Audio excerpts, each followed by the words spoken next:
So let's start our discussion about the macro environment. This is chapter 3 in your textbook. I have a couple of quotes here. One set of quotes talks about not worrying about the environment. One is from the famous Civil War Admiral David Glasgow Farragut. His famous quote, of course, is, "Damn the torpedoes, full speed ahead." Of course, indicating that he wasn't concerned about the situation in the harbor in front of him. Another famous quote is from Jake Blues from the famous Blues Brothers movie, where he's in the bar, in the country western bar, and he's given a set of songs that are requested, and he responds with, "Forget the requests, play the regular set." Of course, this results in a relatively disastrous situation.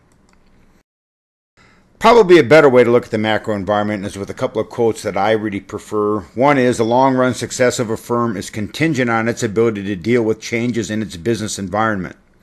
Many companies along the way were highly successful, but for one reason or another did not change as the macro environment changed, did not understand how it was changing or how they needed to adapt to those changes, and are no longer those same successful organizations." Of course, a simpler version of that is simply adapt or die. So when we think about the environmental forces that affect the marketing function of an organization, we typically break these down into 5 categories: social factors, economic factors, technological factors, competitive factors, and regulatory factors. We'll spend some time talking about each of these over the next couple of lectures. Perhaps an easier way to remember these is with an acronym. Remember the acronym we had for goals? We had SMART goals. Well, the macro environment, often the acronym we use is called PEST, which implies that we need to be concerned about political, economic, social, and technological trends and factors. So in dealing with the macro environment, this is the 3-step process that I recommend. First, scan or monitor the environment. It's very important that organizations understand what is happening around them, how those macro environmental forces can and will influence their future business. But it's not simply enough to monitor that environment. You need to be able to forecast the changes to environment. You need to understand what's going to happen next and how things are going to be changing.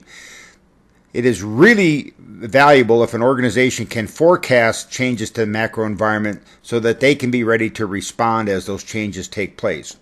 And then finally, it's important that the firm either adapt to the macro environmental changes as they see them happening, or they try to adapt the environment to the organization.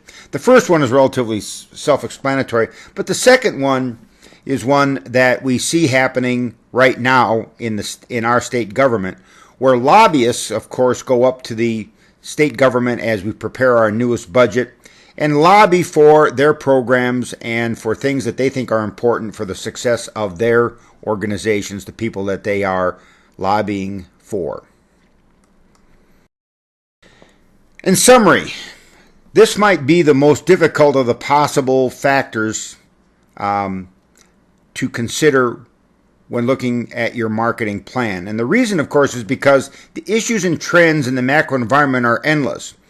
Remember, there are 5 things that affect a marketing plan: the company itself, the industry, the customers, the competitors, and everything else which falls under the heading of the macro environment. It is crucial that we scan, forecast, and adapt to changes in the macro environment. The key to success is the process, and the process is identify trends and issues, understand the impact that those will have on our organization, and formulate a response. So let's go on to our next couple of lectures, which will discuss each of these areas in more detail.